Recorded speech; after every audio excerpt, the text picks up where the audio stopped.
There are no subtractions and divisions in our mind. There is only addition and multiplication.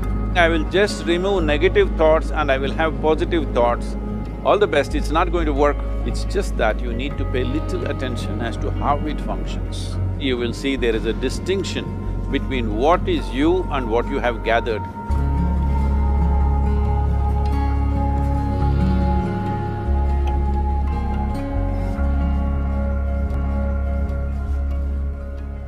Well, see the way the question is asked and also the way normally it's addressed is, people think there is something called as negative thought and positive thought. They want to remove the negative thoughts and have only positive thoughts. For such people, I would ask them to just experiment for 10-15 seconds. Let them forcefully remove one thought from their mind. For example, next 10 seconds, just don't think of a monkey. Try not to think of a monkey for next 10 seconds. You will see you will be full of monkeys. So what I'm saying is, this is the nature of your mind, because in this mind, all the three pedals are throttle. There is no brake, there is no clutch. Whatever you touch, it will only go faster. In this kind of mind, people have been taught from moral teachers and religious teachers, do not think about bad things. Well, since then it's been a full-time job. So there is no way you can handle the mind like this. This doesn't need any great enlightenment. If you spend 2 minutes with your eyes closed, you will realize you cannot do anything forcefully with this mind. So, I want to remove negative thoughts. Do not ever go in this direction, because what you want to remove will become your quality. Always you will be on it. So what should I do? The thing is this, without understanding the fundamental mechanism of this mind, because our mind, human mind, is the most sophisticated computer on the planet. Even all the supercomputers have come out of this. When this is the case, is it not important that we understand the mechanics of how it functions? One simplistic aspect of how it functions is, there are no subtractions and divisions in our mind.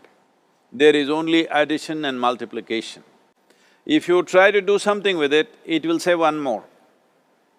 If you try hard, it will multiply into many more. In this mind, you don't try to identify what is positive, what is negative and try to remove it. First of all, one needs to understand, this mind of yours, this body of yours is supposed to serve you. The life that you are is important. Body and mind are vehicles that must serve us. If you sit in a vehicle, it must go where you want to go. If it goes to its own destination, what is the point of such a vehicle? It's just a nuisance. Right now, most human beings are unfortunately experiencing this fantastic possibility of human mind as a nuisance, as a troublesome thing. Well, this is the most beautiful thing you have. It's just that you need to pay little attention as to how it functions. One simple thing is this. First and foremost process is, that's why we put out this process called Isha Kriya. This is to distance yourself from your physiological and psychological process. There is something called as you which exists. This is not a composite of all your thoughts and emotions and physiological processes. Beyond that, there is you. If you close your eyes, even if you cannot see anything, you're still there. It is through the window of your eyes that you're looking out, but if you close your eyes, it doesn't mean that you don't exist, you still exist. So beyond your thought, you still exist, beyond your emotion, you still exist. So that you, the life that you are, this has to come into your experience. Why is it that you're not allowing that to come into your experience, which is the most significant aspect of who you are? Who you are right now, the most significant aspect is, you and me are alive right now, this is it. What I'm thinking, what you're thinking is not the important thing. We are alive right now, that is the important thing.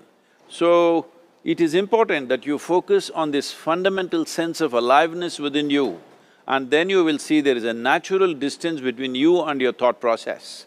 Once there is a distance between your psychological process and your physiological process, this is the end of suffering. Because there are only two kinds of suffering that human beings go through, physical suffering and mental suffering. Once you create a little space between you and your mind, between you and your body, this is the end of suffering. This is something every human being has to experience and know, otherwise thinking I will just remove negative thoughts and I will have positive thoughts, all the best, it's not going to work 100%, it's not going to work because nobody can remove it, they can avoid it for some time. So when negative thoughts come, you say Ram Ram, Shiva Shiva, whatever you want, but this is just avoiding, it's not gone. The moment you stop that, it will pop back with great force, otherwise it'll come back in your dreams.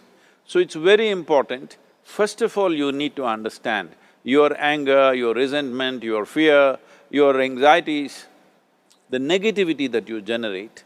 Generally resentment, anger, it is always directed towards somebody. But we need to understand this is poisons that we are drinking and expecting somebody else to die. Fortunately, life doesn't work like that. If I drink poison, I die.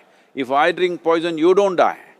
So, we need to understand this. When I say poison, today you can have yourself chemically analyzed. Right now, what is your blood work, what it says? 5 minutes of intense anger, check your blood work and see, there will be lots of negative elements in it, literally you're poisoning yourself. So, do you want to poison yourself? Definitely not. Now the very question is coming from certain helplessness, what shall I do? Don't do anything, just sit back and just concern yourself with something which is a life process. Maybe your heartbeat, maybe your breath, maybe just the sensation of being alive. Depending upon how sensitive or how perceptive you are, accordingly, find something. It could be a sensation in the body, it could be breath, it could be heartbeat, it could be anything, something which indicates life to you.